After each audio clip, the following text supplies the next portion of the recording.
Australia. This guy's super funny. You guys are gonna love it. Love him. Armin Finlayson. Put your hands together.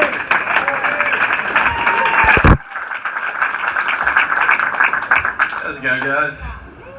Yes, I am from Australia. No, not all live in Whistler anymore. Yeah, no, I've actually lived here for a while now, and I'm gone for my permanent residency. And yeah, don't shit for that. No, you don't need more of us. But no, like one of the funny things about going for your permanent residency that you realise is that it's really fucking easy to immigrate to Canada. So like, I got my degree transferred over, and now I've sat the English test, fucking aced it. And now all I need is 1 year of work experience in a skilled job. So I had a look at the immigration website, big list of skilled jobs, and now I am a telemarketer.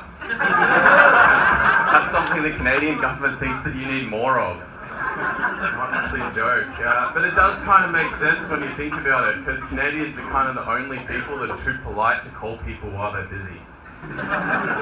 But it's kind of a little bit of a shift for me, because like back in Australia I wanted to become a doctor. And like I was pretty committed. Like I did pre-med, I kept my grades up, I sat the test twice, and finally I got an offer to go to medical school. So I came to Canada to do snow seasons for 5 years instead. Probably thinking my dad's pretty upset with me, but he's always just been a really supportive dude. And like, don't get the wrong idea. He's not some hippie ass Australian. He's not like fucking go follow your dreams. No, he's like old school Scotsman, like 80-year-old Scotsman. And he told me once his first memory was bombs falling around him in World War II. And he came to Australia to make a better life for his family when he was 23 years old. My first memories are eating dirt in my backyard. I came to Canada when I was 23 years old to avoid going to medical school.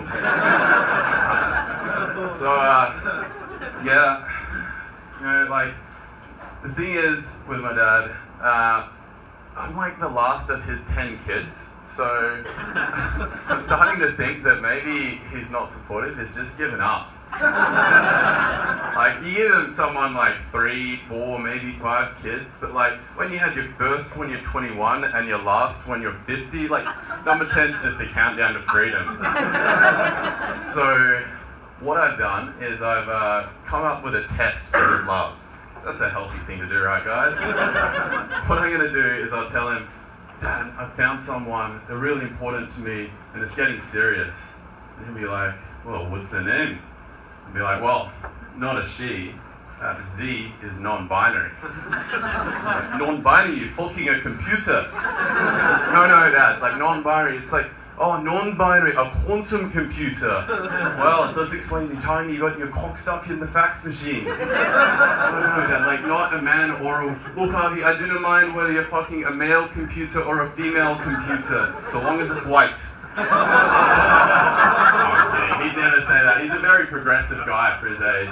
Like, I actually asked him once when I was growing up, I was like, Dad, would you be okay if I was gay? He was like, Harvey, I love you no matter what. It's like, well, I'm not actually. It's like, oh, thank God for that. So that's what we're working with. I don't think he's wrapping his head around non-binary. We're in Vancouver, so you're probably all thinking, not me, I'm progressive, I accept people no matter what. And I get it, like, I'm the same, but he's an 80-year-old man. There's only so much change you can accept in one lifetime. Like, this is how we grew up. This is the status quo for us. Like, we haven't had our values tested yet. Like, let me give you an example of what I'm talking about. Like, I don't care whether my son is straight, gay, bi, trans, non-binary. I don't give a fuck.